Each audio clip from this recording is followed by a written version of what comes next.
For those of you who don't like it when I make videos to Sergeant Willie Pete, then go ahead and click off the video now, because if you continue to listen past this point, then you paid for the ticket, so don't complain about the show. Pete, that would be an excellent video that you made if I had said even half the stuff that you said that I said. First of all, leave me out of the video if you're gonna make me out to say things that I never even said, and then when I did say something, you only say half of what I said. I'm not going to reveal what you said to me in PM because I consider private messages to be private. That's why they call it PM. But the reason I said you have no right to say some of the things you say in your video was based on what you told me. Then you wrote me back debunking this long list of stuff that I never even said. And you know I didn't say those things because there's no need for me to have to say them after what you said. There would be no reason to argue about what's already been proven by your own words. My point was that knowing what I know about you, and I know this because you told me, that some of the things you say in your videos are disingenuous at best and lies at the worst. And what I'm really hating about making this video is because I can't even say everything that I want to say because I don't believe in revealing private messages. I don't even know why you're bringing this out in public. Well, actually, it's probably because I told you I was making a video about Tariq Elite, and you probably think that you're in the video, which you're not. I said what I had to say to you in private, and it was going to stay private, so I don't know why you're bringing this all out here like this. Telling people I said stuff I never even said. For example, you implied that I said that if a black woman doesn't have any kids, isn't fat, and doesn't have an attitude, and has an education, that guarantees her to have a man. Now, we had a conversation that was similar to that, but that's not what was said, and you left out the other half of my argument. I asked you, why have I never had a problem being able to get dudes except when it comes to this one type of dude? So either we've got a numbers problem, or that type of man isn't interested. Now, which is it?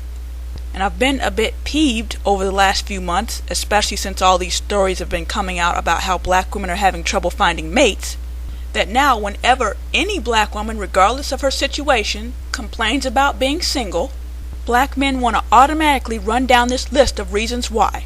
Well, that's because black women have attitudes and they got kids out of wedlock and they're fat. Okay, that's fine, but what if none of that stuff applies? Then you come back and say, fine, you're not fat, you don't have kids, you don't have an attitude, and you've even got a nice job, but unfortunately I'm just not that into you. And that's fine if you want to say that you are perfectly within your right to get whatever type of chick you want. My point is, if you're going to concede the point that, for example, those 4 black women who were on that ABC special, if you're going to concede the point that, yeah, they made it to the finish line without kids, without attitude, without weight, but yet there is still no man waiting for them at the finish line, then their points are valid. Why are you knocking them? Why do you act as if they have no right to open their mouths and, for lack of a better word, complain that they can't find a man? A man on their level, that is. I'm sure they get hit on all the time by men they wouldn't want. But anyway, these women have a right to have a voice. And unless you're trying to pick one of them up, you should keep your mouth shut about what they have to say. Now, I'm not a fan of that ABC show, and it made black people look bad as a whole, but what those women were complaining about, and I'm not talking about the part where they threw black men under the bus, but the general theme of what they were trying to say is valid. Now, while I don't feel these women are model-worthy, I still don't feel that their looks justify them being single. Now, maybe if we were talking about somebody like Countess Vaughn from the Parkers, then I would say maybe that, if you look like that, maybe your looks are doing you in. But these women look good enough to be able to find someone. But if you, Sergeant Willie Pete, say that those women are unattractive, and if the majority of black men of your status agree with you, then that would explain why these women are having trouble. And again, if you're not trying to pick one of them up, then what right do you have to open your mouth to complain about what they have to say? This is not a conversation that you should even concern yourself with. And that's all my point was to begin with. If the majority of black women would not meet your standards even without kids, without attitude, and without weight, then why is you talking about the majority of black women? Your inability to find a black woman that you're attracted to is not the same thing as not being able to find a quality black woman. Don't act like it's black women's fault that you're picky. You have every right to be as picky as you want to be because you're the one who has to live with your choice in a woman. But at the same time, the women who don't meet your standard, you should stop acting like it was their actions that made you quote-unquote hop the fence. If you see a black woman walking down the street and you look at her face and you determine that she's just alright, but then you look behind her and you see that she's got 3 kids following her, then you don't need to get on your mic and say that you decide not to holler at her because of her 3 kids. Or if you accidentally bumped into her and she totally just cussed you out for it, you don't need to say, well, I was going to get with her, but she had a nasty attitude.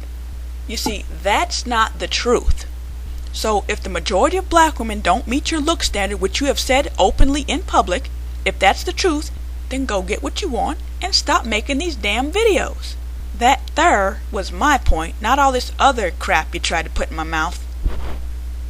I have never tried to convince you that you should be exclusively attracted to black women. That is one of the dumbest arguments you could have, is to try to convince somebody of what they should like. So don't sit there in front of your mic and try to convince everybody that I tried to shame you into preferring black women. I don't care what you like. Why would I personally care what you like? You know something about me that I don't tell most people, so why would I be upset? Why am I talking like this? Why would I be upset that you don't like most black women? But anyway, that's the point I was trying to make over PM, and you know this because you're not stupid. And I had to make this video because of you. So don't be complaining about no bullshit when you're the one that chose to bring this all out in the open. I'm going to go ahead and upload my Tariq Elite video right after this one, like I promised M. Hindeb, and I am out.